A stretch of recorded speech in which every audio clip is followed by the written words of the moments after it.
It was a cold morning in late November when Grace walked into the small diner at the corner of Maple Street, holding her little girl's tiny hand. Her fingers were trembling from the cold, but her trembling wasn't only from the weather. It was from hunger, shame, and exhaustion. Her 3-year-old daughter, Lily, clutched her hand tightly, her big blue eyes scanning the bright, warm room filled with the comforting smell of pancakes, eggs, and coffee. Grace had walked miles that morning after the old car she lived in refused to start. It wasn't much of a home, but it was all they had left after she lost her job and then her apartment. She didn't come into the diner to eat. She came to find warmth, just for a few minutes, to sit, breathe, and pretend for one fleeting moment that life was normal again.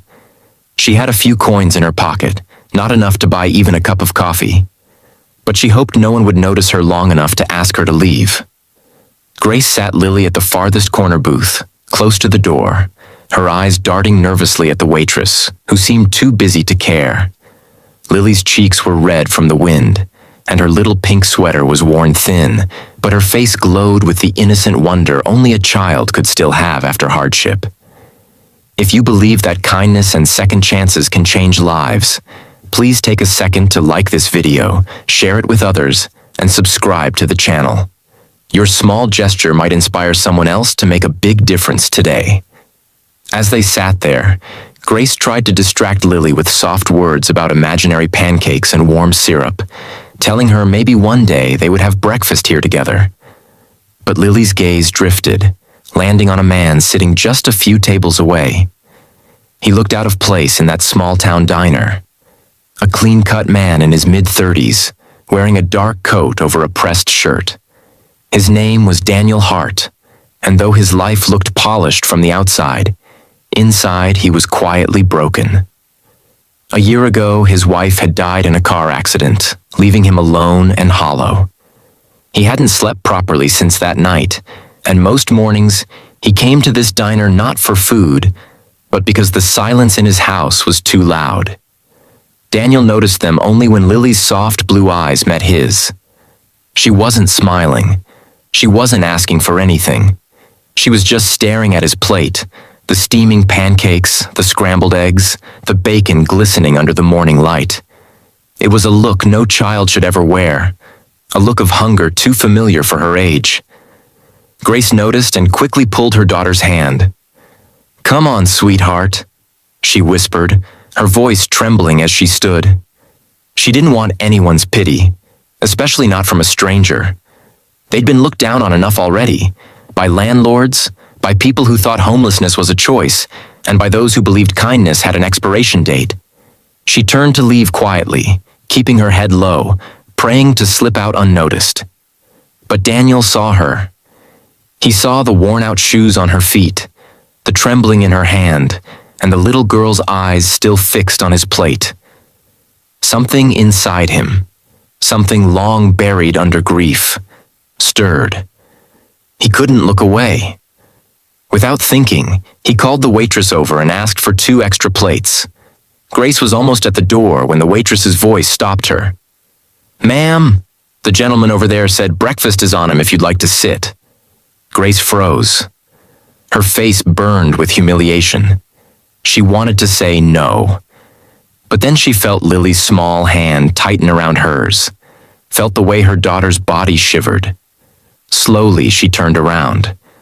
Daniel gave a faint, warm smile.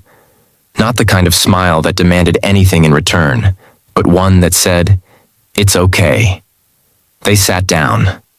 Lily's eyes widened as the waitress placed a plate of pancakes in front of her. The smell alone made her giggle softly, and that sound, it was like music Daniel hadn't heard in a long, long time. Grace whispered a quiet thank you, her voice cracking halfway. The first bite Lily took made Grace's eyes well up. She turned her face away, pretending to look out the window, but Daniel noticed the tear that fell onto her sleeve. For a while, none of them spoke. The diner's hum filled the silence, the clinking of plates, the faint chatter of morning regulars, and the sound of coffee being poured.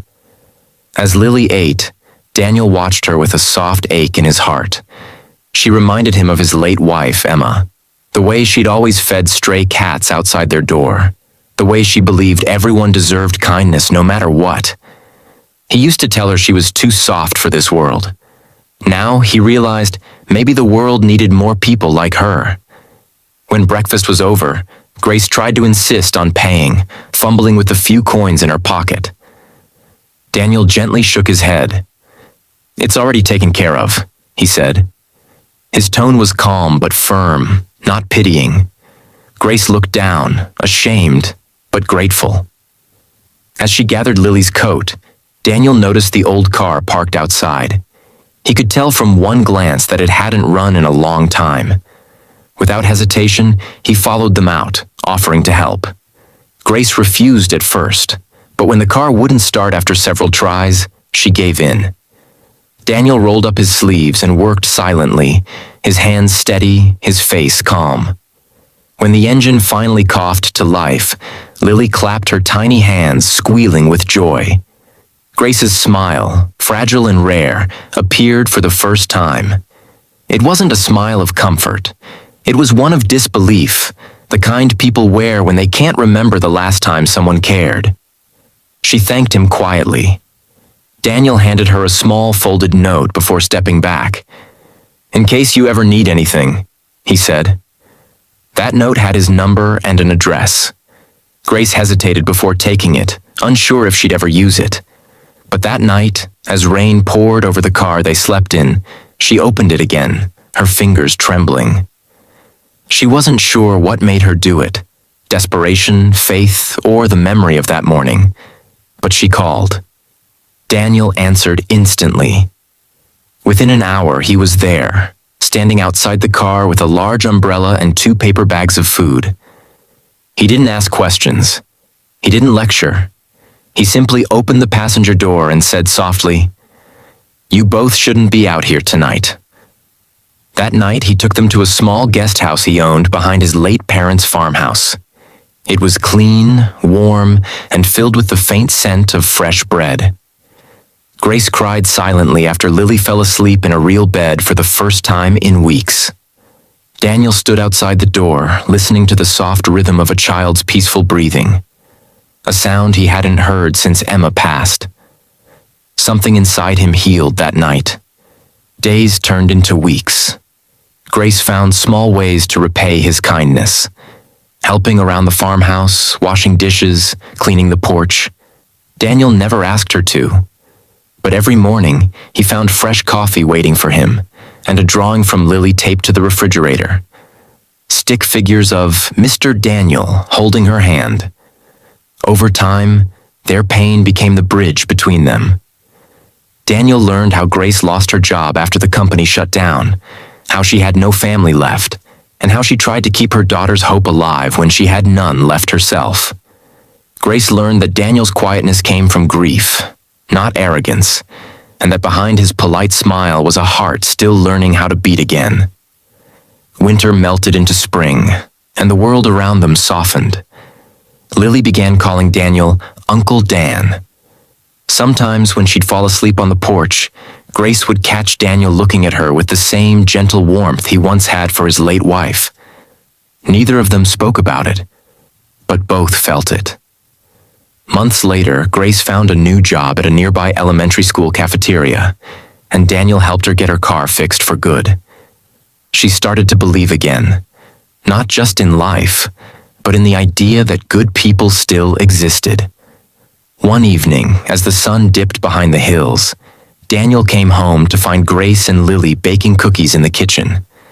Lily looked up with a wide smile and said, "Mr. Daniel, Mommy says we're staying here forever."